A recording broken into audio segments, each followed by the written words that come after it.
Welcome to टिकलेज academy. आज के video में फ्लूइड मैकेनिक्स ये सब्जेक्ट में प्रॉपर्टीज ऑफ फ्लूइड ये टॉपिक का प्रॉब्लम नंबर 3 स्टडी करेंगे। तो क्वेश्चन आपके सामने है, देखो क्वेश्चन में यहाँ लिखा है if the velocity distribution over a plate is given by u equal to 2/3 y minus Y square in which u is the velocity in meter per second at a distance y meter above the plate, determine the shear stress at y equal to 0 and y equal to 0.15 meter, take dynamic viscosity of fluid as 8.63 poise। तो चलो ये problem हम solve करेंगे। काफ़ी ये important problem है, इसके पहले ऑलरेडी 2 बार एग्जाम में आ चुका है। अगर फिर से एग्जाम में आया तो आपको फुल मार्क्स मिलना चाहिए। तो इसके लिए ये पूरा वीडियो देखिए, कैसे ये प्रॉब्लम सॉल्व होता है हम आपको पूरा स्टेप वाइज बताएंगे। सबसे पहले हम आपको यहाँ फार्मूलेज बता देते हैं कि यहाँ कौन से फार्मूलेज हमें यूज़ करना है। वैसे तो यहाँ पे सिर्फ एक सिंगल फार्मूला ही यूज़ करना है, क्योंकि हमें क्या फाइंड आउट करना है। क्वेश्चन में लिखा है डिटरमाइन द शेयर स्ट्रेस, तो सिर्फ शेयर स्ट्रेस का फार्मूला यहाँ यूज़ होने वाला है। इसके पहले के भी जो 2 वीडियोस हमने आपको दिए थे, उसमें जो 2 प्रॉब्लम्स कवर किए थे, उसमें भी हमने आपको फार्मूलेज बताए थे। ये जो भी हम फार्मूलेज बताते जाते हैं वो सब आपको अपने नोटबुक में जरूर से लिख के रखना चाहिए, उससे आपको at the time of exam बहुत हेल्प होने वाली है। तो देखो यहाँ पे हम जो फार्मूला यूज करने वाले हैं, शेयर स्ट्रेस, शेयर स्ट्रेस को टाउ से शो किया जाता है और इसका फार्मूला है tau equal to mu into D U by D Y. Mu यानी होता है dynamic viscosity and D U by D Y. U और वाई क्या है वो तो क्वेश्चन में ही दिया है। U is the initial velocity, Y is the यहाँ पे जो डिस्टेंस दिया है वो। और यहाँ पे एक और आपको यूनिट कन्वर्जन यूज होने वाला है, वो है 1 पॉइस का। वो भी हम यहाँ लिख के देते हैं। 1 poised is the 1/10 newton second पर मीटर स्क्वायर। ये एक यूनिट कन्वर्जन है, ठीक है। तो इसका हम यहाँ पे यूज़ करने वाले हैं। तो फिलहाल फार्मूलेज हमने आपको लिख के दिए हैं। चलो अब ये प्रॉब्लम हम सॉल्व करेंगे और बिल्कुल स्टेप वाइज सॉल्व करेंगे।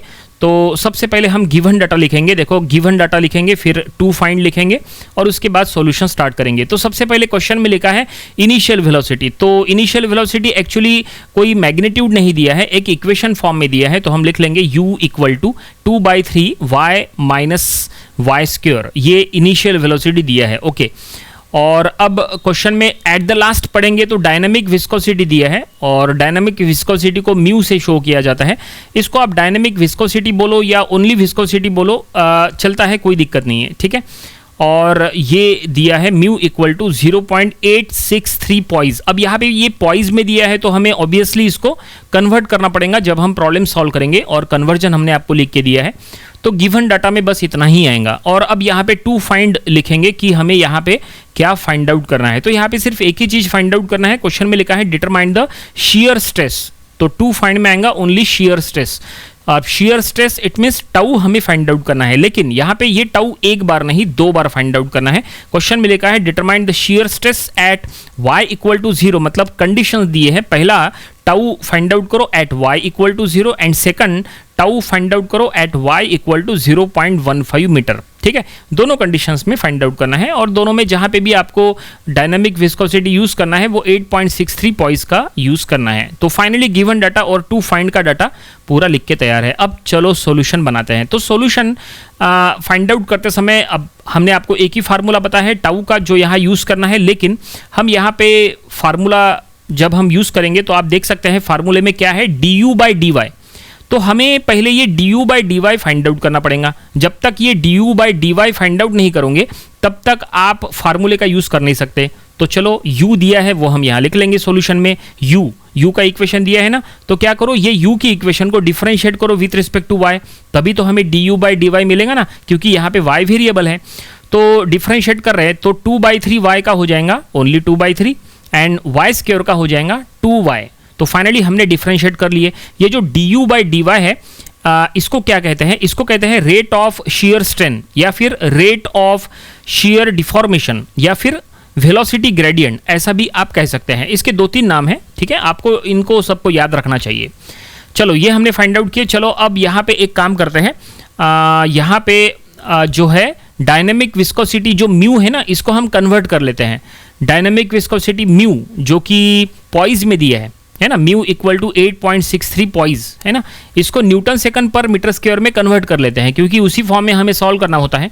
तो 8.63 पॉइज अगर है तो हमने क्या कन्वर्जन लिख के दिया है कि 1 poise equal to 1/10 newton second पर मीटर स्क्वायर होता है। तो 8.63 को 1/10 से मल्टीप्लाई करो।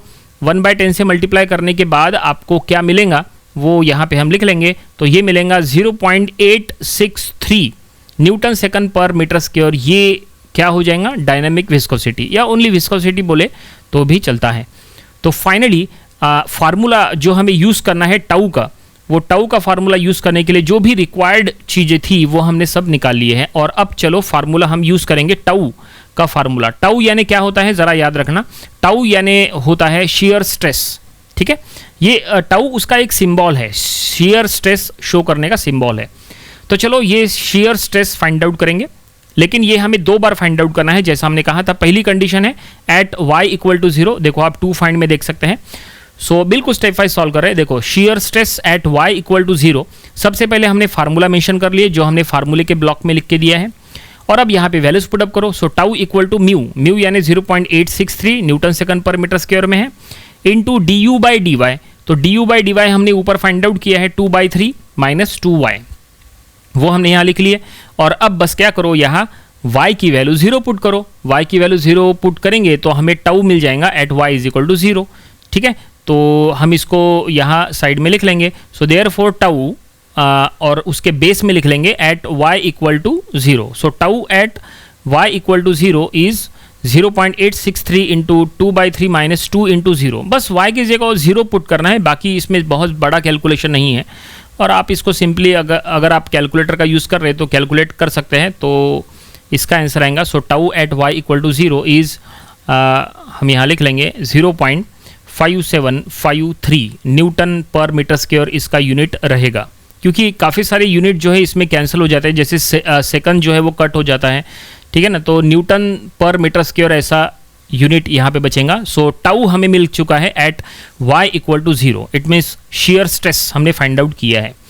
चलो ये फर्स्ट बिट हो गया। चलो सेकंड बिट में चलते हैं। सेकंड बिट में हमें यही टाउ फाइंड आउट करना है एट y इक्वल टू 0.15। सब कुछ सेम रहेगा, बस थोड़े बहुत चेंजेस हमें करना है। तो देखो हम इसी में चेंजेस कर लेते हैं। तो आप देख सकते हैं हम चेंजेस करना स्टार्ट कर चुके हैं। सो हमने लिखा है shear stress at y equal to now 0.15। देखो थोड़े थोड़े हम यहाँ चेंजेस कर रहे हैं। बाकी पहली 2 स्टेप्स तो एज इट इज़ रहेंगी टाउ की, बस जहाँ हमें y की वैल्यू पुट करना है बस वो हमें चेंज करना है। सो y की वैल्यू पहले 0 थी, अब 0.15 हो गई।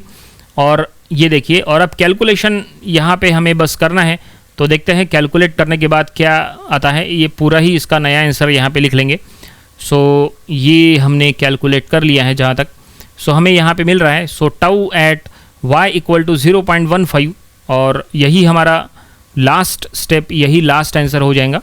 तो इसका आंसर आ रहा है that is 0.3164 newton per metre square उसका यूनिट। देखो यूनिट लिखना कंपलसरी है, अगर आप यूनिट कहीं नहीं लिखोगे तो हर यूनिट पे हाफ मार्क्स कट हो सकते हैं। तो वो यूनिट काफ़ी इंपॉर्टेंट होता है। तो फाइनली ये सेकंड बिट भी हमने सॉल्व कर लिए, और इस तरह से क्वेश्चन में जो कुछ भी फाइंड आउट करने के लिए कहा था वो सब कुछ हमने फाइंड आउट कर लिया है, और ये प्रॉब्लम यहीं पे कंप्लीट हो गया। आई होप आपको ये पूरा प्रॉब्लम कैसे फार्मूला यूज़ किया है, कैसे यूनिट कन्वर्ट किया है, कैसे हमने स्टेप वाइज सॉल्व किया है, सब कुछ आपको समझ में आया होगा। ये प्रॉब्लम आपको अपनी प्रैक्टिस बुक में ज़रूर से सॉल्व करके देखना चाहिए। ऐसे प्रॉब्लम्स एग्जाम में जब आते हैं तो number of students unit conversion की वजह से या फार्मूला प्रॉपरली यूज़ कर नहीं पाते, उसके वजह से सॉल्व नहीं कर पाते हैं। ऐसा नहीं होना चाहिए, इसलिए ऐसे प्रॉब्लम्स की प्रैक्टिस ज़रूरी है। तो आज के वीडियो में इतना ही, मिलते हैं अगले वीडियो में जहाँ पे हमें इसके और भी नंबर ऑफ प्रॉब्लम्स स्टडी करना है। So thanks for watching this video.